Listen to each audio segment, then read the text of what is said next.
अस्सलाम वालेकुम रहमतुल्लाह। दोस्तों कैसे हैं आप लोग? उम्मीद करता हूं तमाम बहन भाई खैर खैरियत से होंगे। दोस्तों अगर आपका चिक टांगों से बैठ गया है, मतलब ऐसा इशू हो गया कि वो अपने टांगों पे खड़ा नहीं हो पा रहा, तो उससे है कमज़ोरी। अक्सर ऐसा इशू तब बनता है जब बीमारी के बाद आपका चिक रिकवर कर रहा होता है, उसे विटामिन्स की और प्रोटीन्स की ज़रूरत होती है जिससे कि वो अपनी कमज़ोरी को दोबारा रिकवर करे, और उस टाइम पर उन्हें सही खुराक और सही ट्रीटमेंट और सही केयरिंग नहीं मिलती, तो फिर वो चूज़े या मुर्गे या मुर्गियाँ अपनी टांगों से बेचारे बैठ जाते हैं।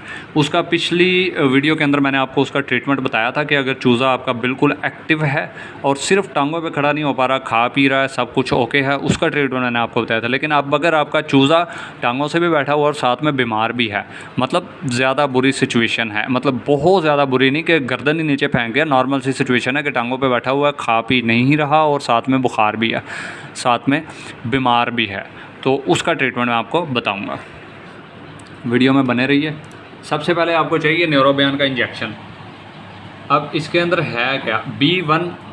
सबसे पहले आपको पता होना चाहिए कि जो चीज़ आप इस्तेमाल कर रहे हैं वो है क्या। बता तो लोग देते हैं लेकिन फिर अदर पर्पज़ के लिए आप उसे यूज़ नहीं कर पाते जब तक आपको पता नहीं होता कि ये है क्या है। ठीक है जी। B1, B6 और B12 ये मल्टी वाइटामिन्स का इंजेक्शन है। ठीक हो गया जी। Vitamins of the B group. ठीक है, बी ग्रुप के इसके अंदर 3 वाइटामिन्स। आप इसकी जगह B12 भी इस्तेमाल कर सकते हैं अगर न्यूरोबियान नहीं मिल रहा तो। अब आपको समझ आ गया कि ये बेसिकली मल्टी वाइटामिन का इंजेक्शन है, उसे वाइटामिन्स की कमी या कमज़ोरी है, तो आप इस इंजेक्शन को अकेले को भी अगर इस्तेमाल करते हैं तो टांगों के इशू के लिए वो काफ़ी फ़ायदेमंद है। अच्छा, अभी आपके चूज़े के साथ में बुखार भी है, रानीखेत की भी कसर है, तो फिर अकेले इंजेक्शन से आपका काम नहीं बनेगा, याद रखें। अकेला इंजेक्शन आप उसे इस्तेमाल करेंगे, ठीक है, उसकी कुछ ना कुछ कमज़ोरी तो दूर होगी, लेकिन अंदर जब तक एंटीबायोटिक शामिल नहीं है तो वो बहुत ज़्यादा असर नहीं करेगा। हमारे चैनल को सब्सक्राइब करें, साथ में मौजूद घंटी के बटन को लाजमी दबाएं। अच्छा, एंटीबायोटिक के तौर पे आप पेनिसिलिन इस्तेमाल कर सकते हैं, ये देखें। ठीक हो गया जी। ये बेसिकली सोडियम पाउडर है, ये इसका जो है एक्चुअल डब्बा है। चल फोकस कर रहे हैं। अच्छा, बहरहाल 20 से 22 रुपये इसकी जो है कीमत है, मैक्सिमम 25 रुपये का आपको मिल जाएगा। 5 लाख इसकी पोटेंसी है, पोटेंसी नहीं मिकदार है। अच्छा, कई लोग पूछते हैं 5 लाख नहीं मिल रही, 10 लाख मिल रही है, वो इस्तेमाल करते हैं। मैं आपको 5 लाख और 10 लाख में फ़र्क बता देता हूँ जिससे कि आपको आसानी हो। सेम यही चीज़ होती है, पाउडर भी सेम होता है, पोटेंसी भी सेम होती है। ठीक हो गया जी। 5 लाख और 10 लाख की।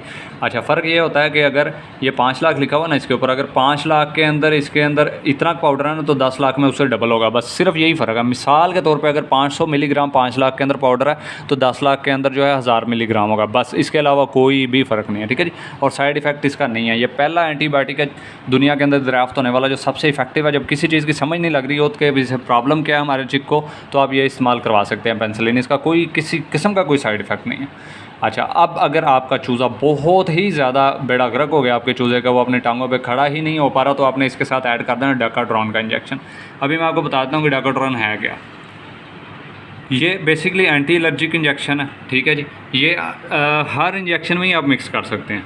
ठीक है, और अक्सर ही डॉक्टर्स जो हैं वो डेकाट्रॉन लाजमी मिक्स करते हैं, ये सोचे बगैर कि ये दूसरा इंजेक्शन जो बेसिक इंजेक्शन एंटीबायोटिक इस्तेमाल कर रहे हैं उसके सिर्फ़ और सिर्फ साइड इफ़ेक्ट रोकने के लिए।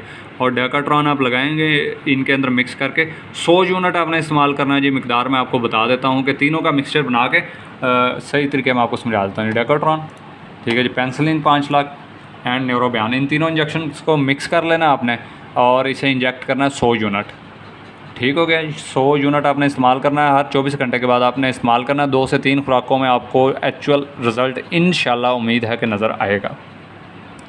उसके बावजूद अगर आपका चूज़ा मर गया तो फिर मुझे ब्लेम नहीं करना, ये अल्लाह ताला की करनी है। देखें, अब एमरजेंसी के बाहर जाके देखें कितनी वहाँ से मैयतें निकलती हैं रोज़ की। इसका मतलब ये है कि अब डॉक्टर को ब्लेमिंग करें। कई लोग आके ब्लेमिंग वाले कमेंट्स करते हैं, तो अच्छी बात नहीं है, ऐसे ब्लेम नहीं करना चाहिए। मैं समझ ले कि फ़ीस बिल्ला इलाज बता रहा हूँ अपने एक्सपीरियंस के मुताबिक, तो उसे अप्रिशिएट करना चाहिए। 100 में से 75% लाजमी फ़र्क पड़ता है। अगर लाइलाज बीमारी है आपके चूज़े को तो उसके अंदर मेरा कोई कसूर नहीं है या डेकाट्रॉन का कोई कसूर नहीं है। किसी से भी जाके आप ये ट्रीटमेंट पूछ सकते हैं। ये बेसिक और बहुत आला ट्रीटमेंट है किसी भी चिक चूज़े के लिए। बुखार, रानीखेत, टांगों से बैठ जाना, हर चीज़ के लिए ये बहुत ही आला ट्रीटमेंट है।